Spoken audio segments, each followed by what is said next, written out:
na pinapalo ng yantok at sugatan hanggang ulo ang isang Chinese national na nakatakas sa mga dumukot niyang kababayan. Kinailangan niyang tumalon mula sa safe house bago nakahingi ng saklolo sa pulisya. Ang buong kalbaryo sa eksklusibong pagtutok ni Mariz Uman. Hindi akalain ng 36 anyos na Chinese national na ito na masisilayan pa niyang muli ang sikat ng araw. Dinukot kasi siya ng 5 di pa nakikilalang kapwa Chinese. Alas 11 raw ng gabi nitong December 28 habang naglalakad pa uwi sa Pasay City. Tinalukbungan ng ulo para di makakita. Isinakay sa isang sedan at dinala sa isang safe house na kalaunay nalaman niyang sa San Simon, Pampanga pala.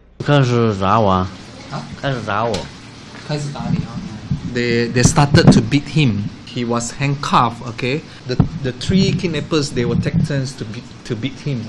Nagtamo siya ng malalaking sugat sa katawan at ulo at pasa sa puwet dahil sa araw-araw daw na pagpalo sa kanya gamit ang yantok. Okay. He said the kidnappers actually recorded a video, I think, to get the ransom from his family. Initially, they threatened him.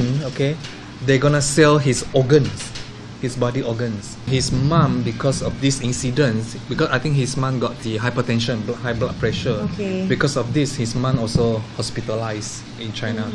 Awang-awa raw ang kanyang pamilya at labis na nag-alala para sa kanya. Pero walang-wala raw silang perang maipambayad sa ransom na 300,000 RMB o katumbas ng mahigit 2.3 million pesos. Kalaunan, ibinaba ito sa 100,000 RMB o halos 800,000 pesos pero di pa rin mabayaran ng pamilya. He told his sister that he already prepared that he will be dead. And then he told his sister must try to rescue his mom. Don't worry about him first. Yeah. Just make. I'm Prepare to die. Umaga nitong December 31, nakahanap daw siya ng tiyempong makatakas. He saw the small window and he managed to release his hand from the handcuff. But initially he kind of scared. And then second time, and then he decided to try to escape. 50-50 chance. Sorry, 50-50 chance. Yeah. Nakita raw siya ng isa sa mga kidnapper at nagsisigaw, pero nakatalo na siya sa bubungan ng kapitbahay na tumulong tumawag sa pulis. May mga persons of interest na tayo, may mga names na rin tayo ng mga lumabas. So with that, siguro we can see positive results sa mga darating na araw. Chine-check natin kasi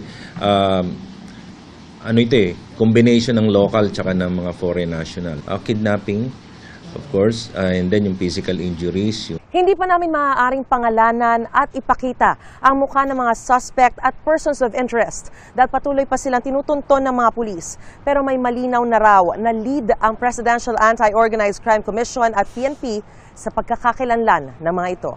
Nakikipag-ugnayan na rin ang PAOK sa Chinese Embassy para sa pagpapauwi sa biktima sa China at paghuli rin sa mga Chinese national na mga suspect.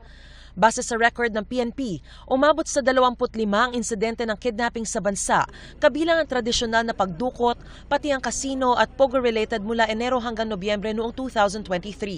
66 naman ang mga bangkay ng mga foreign national na natagpuan sa Region 3 at 4 sa parehong panahon.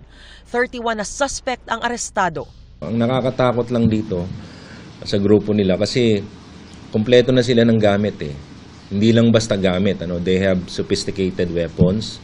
They have luxury cars. Kaya nila ginagamit yung mga ganun sasakyan is hindi takaw hindi kasisitahin eh.